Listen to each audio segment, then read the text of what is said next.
লুকিয়ে রাখার চেষ্টা করবে, কেননা তার আমলনামা বাম হাতে, আর এই আমলের মধ্যে এমন সব তথ্য আছে যা প্রকাশ্যে সবার সামনে দেখা যাবে। আর সেই সকল গুনাহ সে দুনিয়ার বুকে গোপনে করেছে, অথচ সে প্রকাশ্যে ছিল একজন ভালো মানুষ, একজন শ্রেষ্ঠ মানুষ।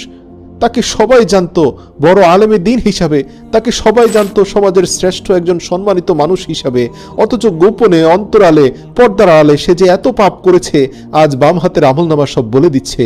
তাই সে নিজেকে লুকানোর চেষ্টা করবে, কিন্তু না, সেখানে লুকানোর কোনো সুযোগ নেই, সবকিছুই আল্লাহ প্রকাশ করে দেবে। কিয়ামতের দিন কিছু সংখ্যক লোককে অন্ধ করে উঠানো হবে। এ বিষয়ে সূরা বালাদের ৮ নম্বর আয়াতে আল্লাহ বলেন, আমি কি তোমাদের চক্ষু দেইনি? পবিত্র কোরআনের এই সূরায় মহান আল্লাহ মানুষকে হেদায়েত গ্রহণের জন্য সহায়ক যেসব নিয়ামত দিয়েছেন তাতে চোখের কথা বিশেষভাবে উল্লেখ করেছেন। যারা এই নিয়ামতের শুকরিয়া করবে না, কিয়ামতের দিন মহান আল্লাহ তাদের অন্ধ অবস্থায় উঠাবেন। পবিত্র কোরআনে এসেছে, আর যে আমার স্মরণ থেকে বিমুখ থাকবে নিশ্চয়ই তার জীবন যাপন হবে সংকুচিত, এবং আমি তাকে কিয়ামতের দিন জামায়াত করব অন্ধ অবস্থায়।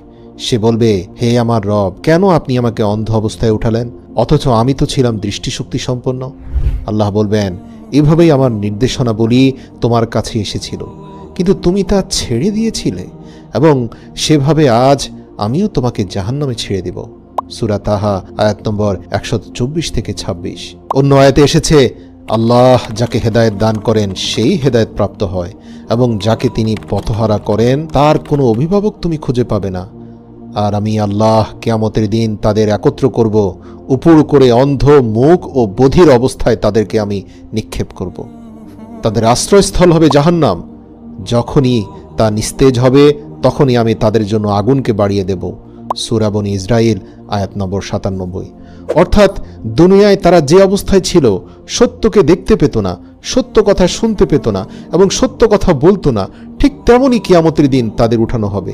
অনেক তাফসীরবিদদের মতে এখানে বাহ্যিক দৃষ্টিহীনতার কথা বলা হয়নি, বরং অন্ধ দ্বারা উদ্দেশ্য হল অন্তরের দৃষ্টিহীনতা।